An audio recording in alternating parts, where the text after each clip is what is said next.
მიუბრუნდეთ ისევ ლიმფოსტაზს. ლიმფოსტაზზე თვითო თქვენი აზრიო, გავიკეთე ოპერაცია, ვენები მოვიშორე, მაგრამ შეშუპება არ წავიდა.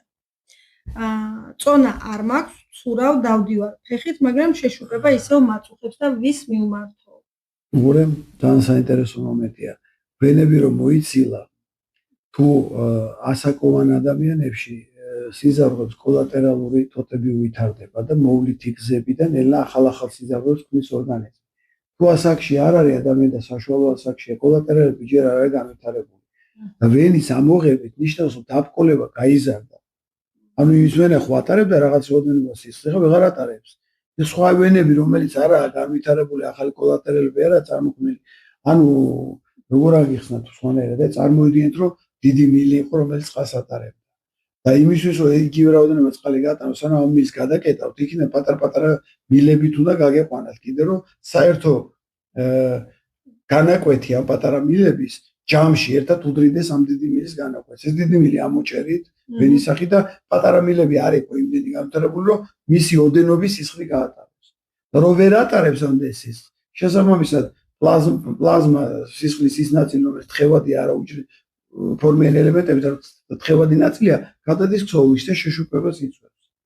ანუ არასწორი ტაქტიკაა შერჩეული, უდროოდ გაკეთდა ოპერაცია, არასწორი მიდგომი და არასწორი არადროული ამოჭრით, ანუ როდესაც განვლადობა კოლატერალებში არ არის იმხელა, ვენაზე ოპერაციად მისი ამოკვეთა არ არის მიზანშეწონილი.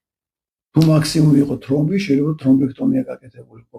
ვენა არ უნდა ამოეკვეთათ, არ უნდა გადაეკვეთათ. ანუ შესაბამისად, განვლადობა უნარი რომ ეს ამდენი სისხლი იმ ვენაში რაც გადიოდა სხვაგან გაიაროს არ გადის. ანუ სანამ კოლატერალები არ იქნება, მანამდე თუ განვითარდება ეხლა კოლატერალები ვითარდება გზადაგზა, როცა სიზარში იწყება შეფერხება სისხლის, ორგანიზმი იწყებს სათადარიგო გზების შექმნას.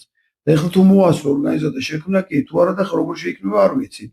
ყველაზე კაი მომენტია სწორია, უნდა დადიოდეს ქუსლებზე, ძალიან მაღალზე არა, უბრალოდ ქუსლებზე, სახშიც კი სახლის პერსპექტივის ქუსლებზე, ცურვა, კი ბატონო, სიარული არა იმდენად ეფექტური ამ დროს. ცურვა, სახში ყოფნის დროს ფეხების მაგიდაზე შემოწყვება და ქუსლიანზე სიარული. აი ეს სამი ფაქტორი რაც ერთ-ერთი მთავარია და დანარჩენი რა ვიცი შეიძლება კვებაც იყოს შესაძლებელი, ამაზე უკვე კონსულტაცია საჭირო. ეხლა რა მაინტერესებს? ანუ თქვენ თქვით, რომ ოპერაცია გაკეთდა არა სათანადო დროს, ანუ ჯერ არ იყო ის გვერდითი მოვლითი გზები შექმნილი. ასეთ დროს შეიძლება ეს ხელოვნურად შეიქმნას, ანუ ოპერაციამდე. არა, აუცილებლად თავისით უნდა შექმნას ოპერაცია. არა, ეხლა ეგრე შეიძლება რომ რაღაცა ქირურგიული გზით ჩააკერო რაღაცა, საიდანაც სიზარული ხონდა მოიღო, სადაც ამას ჩააკერებ. იქ საიდანაც ამოიღებ, იგივე პროცესი განვითარდება. სხვის ვენას და სხვა ადამიანის ვენას შეიძლება შეუთავსებელი იყოს თუ არ დაემთხვევა ფაქტორი და ნუ სავარაუდოდ ჯობია ხოლმე რომ მაინც მომზადდეს სიტუაცია და ასე არებთუნან და არ გაუკეთონ ოპერაცია. ჩემი აზრით ხანდახან ქირურგები ჩქარობენ ასე იგივე მიზეზების გამო. მაგის შემოწმება შეიძლება ეს გვერდითი მოვლითი გზები უკვე არის თუ არა რომ მერე გაკეთდეს ოპერაცია. შეიძლება დოპლეროგრაფიაზე მოწმდება ვერ გეტყვით, ამაში კომპეტენტური მე არ ვარ. კითხეთ სიზარღვების სპეციალისტებს.